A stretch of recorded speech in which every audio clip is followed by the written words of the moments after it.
We're all just fundamentally wired for connection. It's in our DNA. But what happens when that search for connection feels less like a fun journey and more like a dead-end street you keep turning down by mistake? Let's get into why that pattern is so common. Does this sound familiar? You've got this deep, real desire for a partner. You put yourself out there, you try again and again, but it just never quite clicks. The frustration of being in that cycle is completely real, and honestly, it's just plain exhausting. And so you get stuck in this loop, right? There's the hope, then all the effort, and then that familiar feeling of disappointment. If you're sitting there wondering, why does this keep happening to me?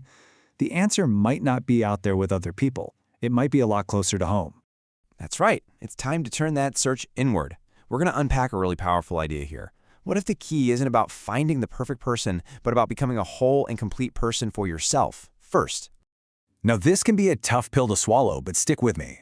The real roadblock often has nothing to do with who you're meeting and everything to do with a fundamental discomfort with who you are. This goes way beyond just being lonely. We're talking about that feeling of not being truly at home in your own skin. And who hasn't felt that temptation? I mean, really, you feel that inner emptiness, and it's so easy to think a relationship is the perfect thing to plug that hole. But here's the thing.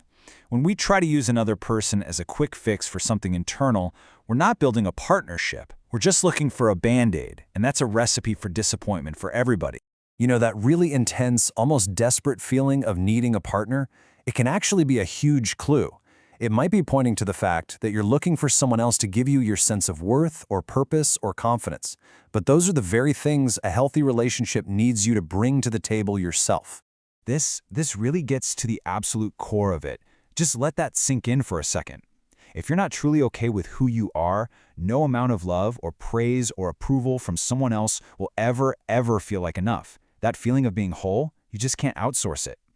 So, this brings us to a super important distinction that can honestly change everything. There is a world of difference between the temporary situation of being alone and the powerful mindset of being self-comfortable. Just look at the contrast here. Being alone often feels like a problem we need to solve, right? A void that needs filling. But being self-comfortable, that's a foundation. It's this inner wholeness that comes from accepting all of yourself. The good stuff, the messy stuff, all of it, and knowing that your worth isn't up for debate. It doesn't depend on anyone else. Okay, so how do we get there? How do we actually start building that foundation of self-comfort? Well, the great news is this isn't about fixing some flaw in you. It's actually an incredible, empowering journey to find out who you really are. Because here's the absolute truth. Real intimacy with another person can only be built on a foundation of intimacy with yourself.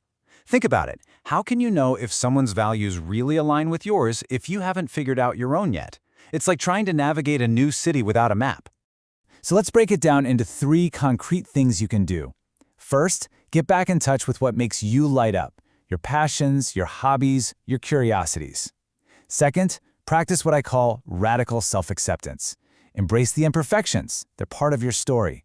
And third, actively build a life that fulfills you. A life that you love, totally independent of a partner. And when you really commit to this inner work, something amazing happens. The whole objective changes. That frantic search to fill a void it dissolves.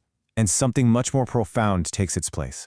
You start moving through the world from a place of strength and wholeness. I mean, just imagine it. Entering a relationship not out of neediness, but out of a genuine desire to share your full, authentic, awesome life with someone else. The whole dynamic just completely transforms. This is what lets us find true resonance. It's a huge shift away from looking for your missing piece. Instead, it becomes about 2 whole, complete individuals finding this beautiful alignment, celebrating each other for exactly who they are, with no fixing required. So, I'm going to leave you with this question to really think about. We spend so much energy asking, who is the right person for me? But what if you flip the script? What if you started by truly deeply asking yourself, who am I? The answer to that second question, well, it might just be the key to everything you're looking for.